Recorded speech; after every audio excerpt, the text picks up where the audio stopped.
My Little Margie, starring Gale Storm and Charles Farrell.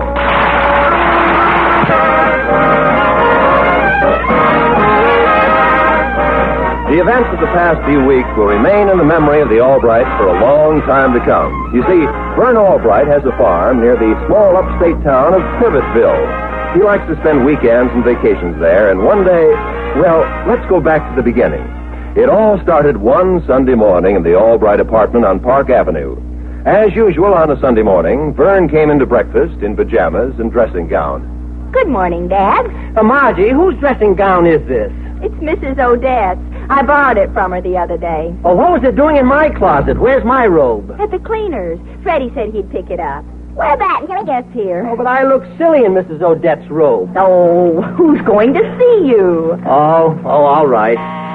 Oh, that must be the grocery boy. We ran out of coffee, and I called Kugelhoff's Market and asked them to send some over. Would you answer the door, Dad? In this robe?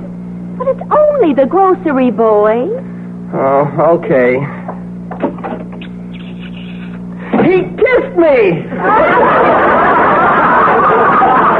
I forgot to tell you, Mrs. Odette buys from Kugelhoff's, too. Well, if you'd picked up my robe at the cleaners as I asked you to, this wouldn't have happened. Oh, but Freddie wanted to do it. He's so grateful because we're taking him up to the farm with us this week. I'm sorry I let you talk me into inviting him. Oh, that must be him now. Come in. Hi, Margie. Hello, Freddie. Hello, Mrs. Odette. I am not Mrs. Odette. Oh, it's you, Mr. Albright. That robe fooled me. Freddie, did you pick up Dad's things at the cleaners? The cleaners? Yes. So that's why I tied the string around my finger. I couldn't figure out what it was for. It's like I always say, if you want something done, you've got to do it yourself. Oh, is that what you always say? Yes. Can I quote you on that? Oh, stop. Oh, that's probably Connie. Come in. Hello, Margie. Hello, Connie. Hello, Freddie. Hi. And Mrs. Odette, you look lovely this morning. I am not Mrs. Odette. No, just an unreasonable facsimile. What's that dressing gown? We forgot to get Dad's out of the cleaners. Oh, well, I'm all packed and ready for the country. Well, I guess that's Mrs. Odette. Come in. Hello, Margie. Hello, Mrs. Odette. Hello, Connie. Hello. Hello, Freddie. Hi. Margie, who's this old goat in my dressing gown? This old goat happens to be me. Oh, it's Mr. Albright. Well, this explains everything. What do you mean? The delivery boy from Kugelhoff's came to my apartment and looked at me like he was seeing double. It's a long story, Mrs. Odette. Yes, and let's not repeat it. Oh, Dad, go on. Get dressed. Well, all right. Excuse me, everyone. Oh, Freddie, how about you taking the luggage down to the car? Sure. Freddie, come back here. What's the matter? You forgot the luggage.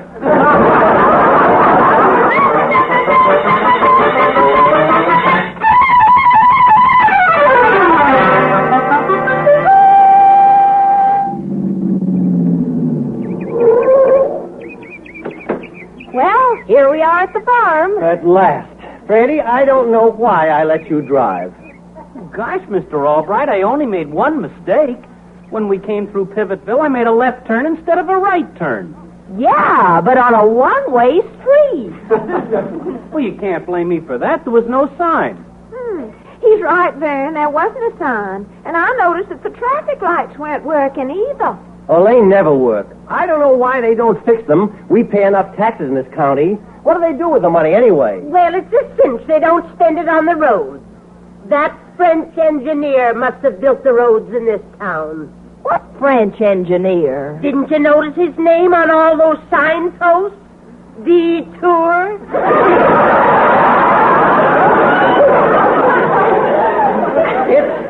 It's a disgrace the way this town is run. Something should be done about it. Well, now's my chance to quote you, Dad. What do you mean? Quote, if you want something done, you've got to do it yourself. Unquote. Oh, well, what are you getting at? Well, didn't you notice all those posters and billboards when we came through town? They're going to have an election here soon for mayor. Well, what's that got to do with me? Well, if you don't like the way Pivotville is being run, get yourself elected mayor and run it yourself. Me, a mayor? Why, that's ridiculous. Vern, I think it's a wonderful idea. Yeah, me too. Who knows what it might lead to? First, mayor of a small town. Then governor of the state. Then Congress. Where there's no telling how high you can go. Yeah, you might even make notary public.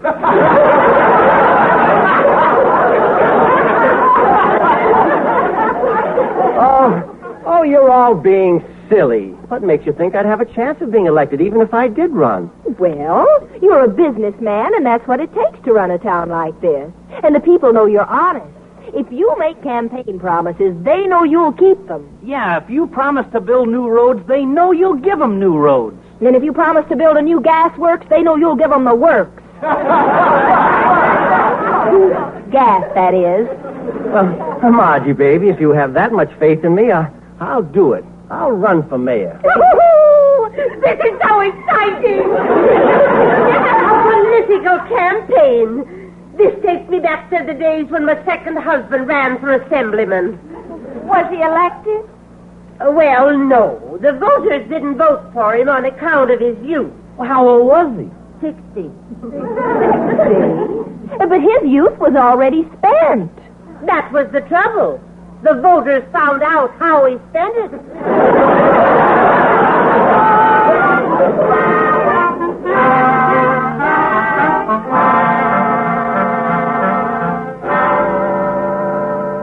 Well, Margie, I did it.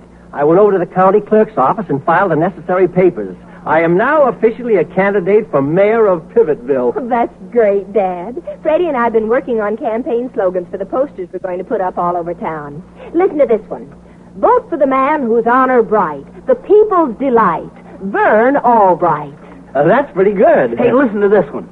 Fight, fight, fight for Vern Albright.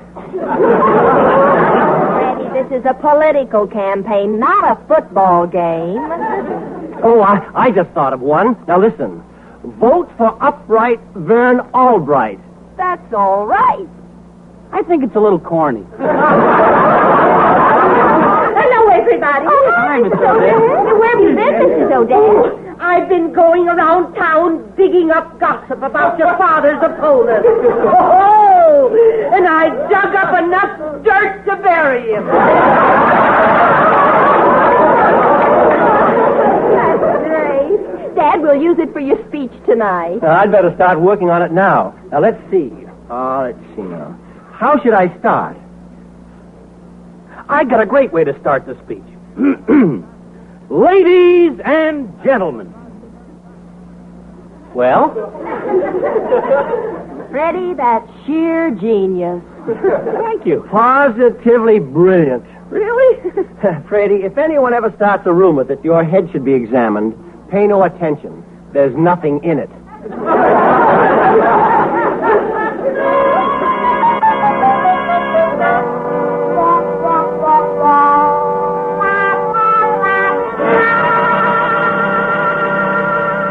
Come in. Oh, good morning. Morning. Is this where Honor Bright Albright, the people's choice, lives? Yes, but he isn't home right now. I'm his daughter. Who are you? The name is Johnny Velvet. How do you do? I do okay, sister. Well, what did you want to see my father about? About that speech he made at the town hall last night. Especially that part where he said, quote, "And if elected, I promise to clean up Pivotville," unquote. Very impressive. Well, why are you so interested in that part of his speech? Well, I'll tell you, sister. I run a little roadhouse right outside of town. Good food, reasonable prices, and a roulette wheel or two for those who wish to woo Lady Luck. Oh, so that's why you're here, is it? You're afraid that if my father is elected, he'll close you up. Nobody closes Johnny Velvet up, sister. You don't think so, huh? Sister, I don't think I know. Brother, I don't think you know either. You get out of here. You can't influence my father. He's a man of his word. Well, good for him. I got a sweet setup going, sister. I'd like to make it sweeter. So if your old man is elected, you know what I'm going to do for him? What? I'm going to have him put in concrete. Concrete? Yeah. And Johnny Velvet's a man of his word, too. So long, sister. Concrete?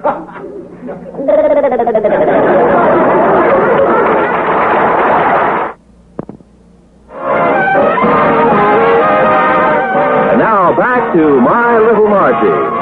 Well, Johnny Velvet is gone, but his threat to have Vern put in concrete if elected mayor has left Margie terror-stricken.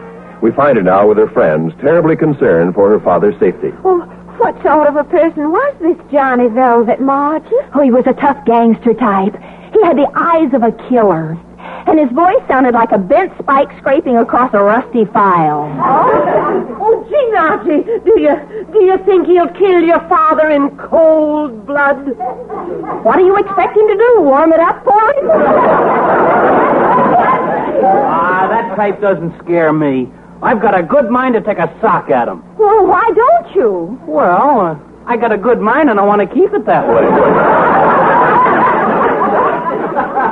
Imagine the nerve of that gangster threatening your father. Do you think your father will take it lying down?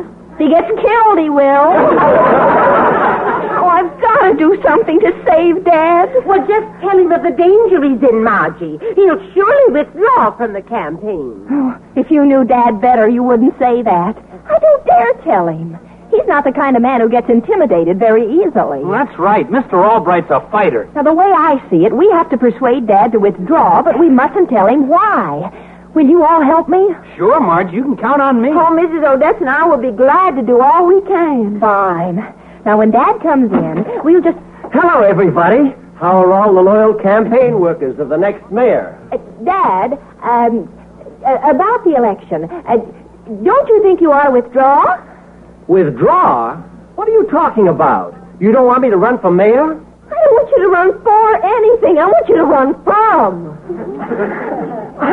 I don't understand. You were the one who got me into this election. You said it was a big honor, and if I become mayor, people will look up at me. Well, the situation has changed. If you become mayor, people will look down at you. Say, what is this? Do the rest of you feel the same way? Oh, yes, sure. Mr. Albright, you've just got to give up this idea of running for office. But why? Give me one concrete reason. That's it. Huh? But, Vern, listen. You've got an important job. If you're elected, you won't be able to devote much time to it. Your duties as mayor will keep you very confined. Yeah, permanently. Well, what are you trying to tell me? That you don't want me to be buried in politics? That's one way of looking at it. Now, look, I don't know what this is all about, but if you're worried about my losing, just forget it. I'll win that election, and it'll really be a feather in my cap. Yeah, and a lily in your hand. If I can get the support of the local merchants association, I'm a cinch. The president of the association will be here tomorrow to interview me, and Margie, now that's where you come in. What do you mean? Well, I want you to be present at the meeting. Pour it on big about how important I am in the business world and what a fine mayor I'd make. Oh, it'll help me a lot. All right, Dad, if that's what you want. Oh, thanks, baby. Well, I've got to go make a speech downtown. I'll see you all later. Gee, Margie, we tried, but we just couldn't talk him out of it. I'm not licked yet. I've got one more chance with the president of the Merchants Association. But you're supposed to give your dad a big build-up. He'll get a build-up, all right, for a letdown. Yeah, but suppose your plan doesn't work. Suppose he gets elected anyway. In that case, it'll be the biggest public event this town has ever seen. What do you mean? They'll hold his inaugural and his funeral on the same day.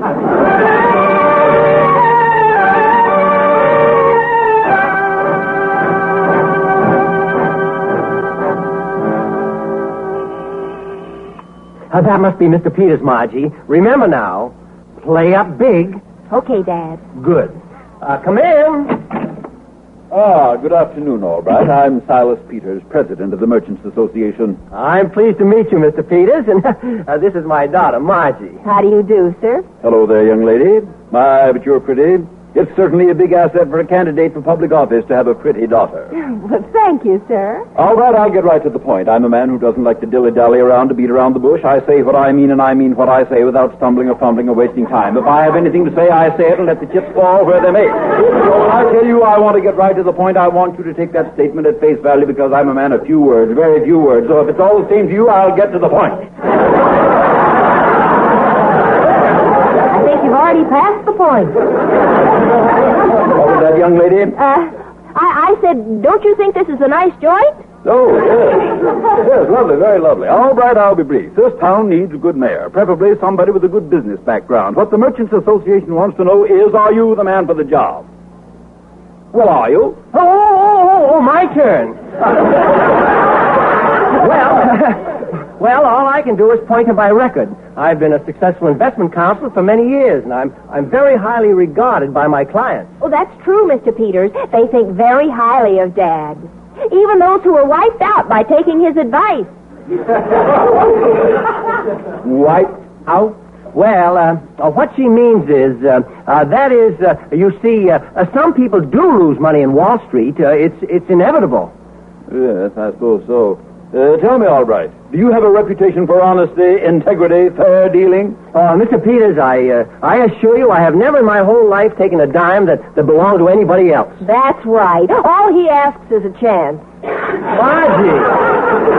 I mean a chance to make good, naturally. Actually, Mr. Peters, I think my father would make an excellent mayor. Oh, you do? What makes you think so? Well, he's familiar with all public questions. Good. It's just the answers he's not sure of. I see. Well, I have to be going. It's nice to have met you. Well, Mr. Peters, will I get the endorsement of the Merchants Association? Well, I'll have to think it over, Albright, before I make any recommendations to my group. Good day. Margie, what in the world were you trying to do to me? Do? I wasn't doing anything. Oh, no. You just turned Peters against me, that's all. And my only chance now is to get the backing of the Women's League. Their president is coming over later to talk to me. So stay out of here. Don't even stick your nose into this room. Do you understand? Yes, sir. My nose gets the point.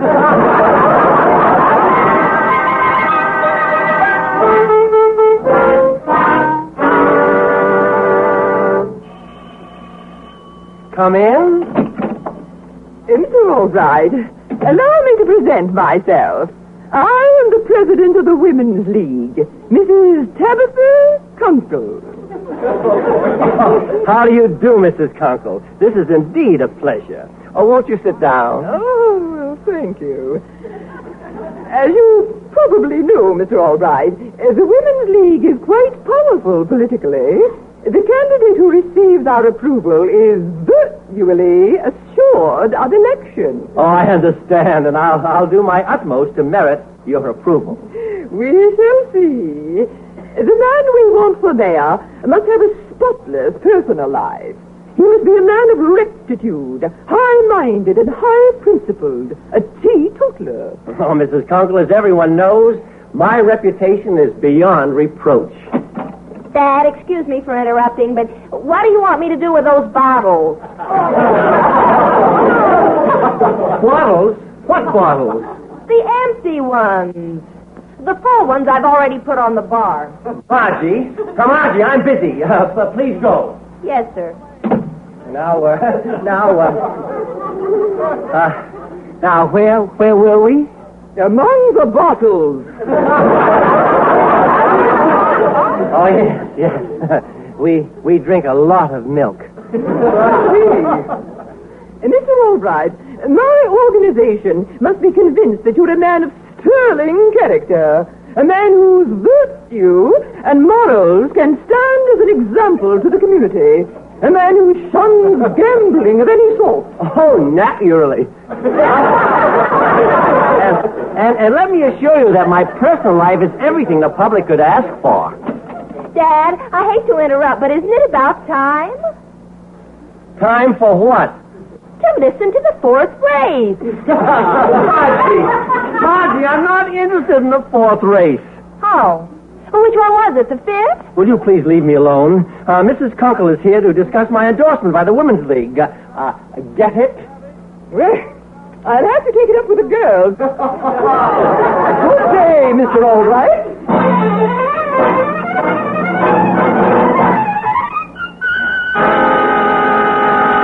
Election night. I feel like it was the end of the world. Oh, not the world, Margie. Just your father. Dizzy, huh? Imagine, this all started just because your dad came up here to take a rest. Yes, and if he wins, he'll rest in peace. You can come in. Good evening, fellow citizens. 'Tis I, your friendly neighbor. Just thought I'd drop in and we could listen to the returns together. Hello, Mr. Velvet. Sit down. Thank you. Mind if I loosen my shoulder holster? Might as well get comfy. Your shoulder holster? Yeah, it kind of cuts in when I sit down. Oh, it's sort of like a girdle. Yeah, sort of. Size 45. Only it's more like a one-way stretch.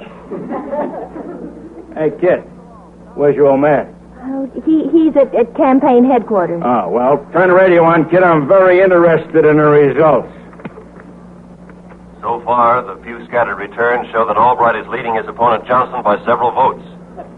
That's swell. I already ordered the concrete. Got a good man coming up from New York to do the job, too. Mr. Velvet, the idea of your coming here. I do mind saying you're a sadistic, vindictive, vengeful man. Go ahead, kid, say it. I won't get a swelled head. Fourth precinct coming in, Johnson 24, Albright 22. Oh, thank goodness. Another return now from the second precinct, Albright 30, Johnson 29, Truman 2.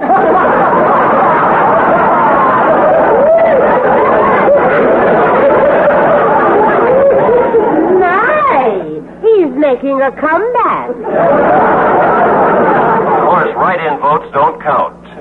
The 8th precinct is coming in now. Johnson, 18. Albright, 32. Oh, no. This race for mayor is fairly close. Albright, a political newcomer, shows surprising strength. In fact, he's getting stronger. Yeah, and I'm getting weaker. Boy, I tell you, this election is sure making me excited. I'm as restless as a schoolboy with his first automatic. 18 out of 20 precincts heard from so far, and the picture has changed slightly. Johnson ahead by 11. Wait a minute. Here are the last two returns. Johnson 14, Albright 24. Albright's catching up. And let's see now. Albright 86, Johnson 86. Just a minute. We'll get the final tally. And here it is. Albright was defeated by Johnson by one vote.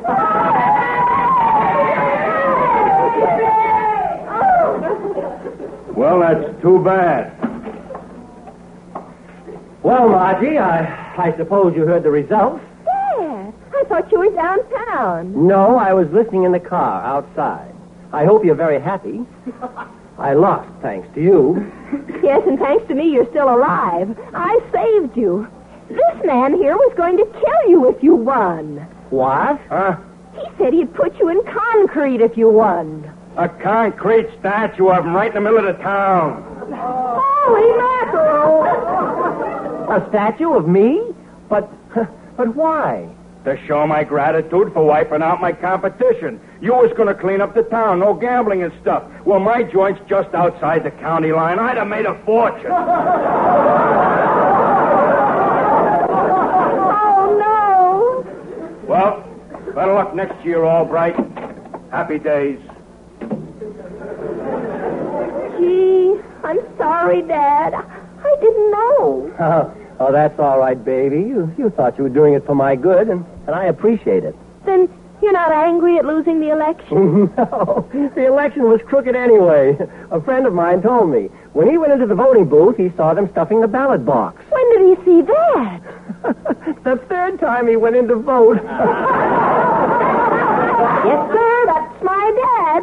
And that's my little Margie. Sims speaking for Philip Morris.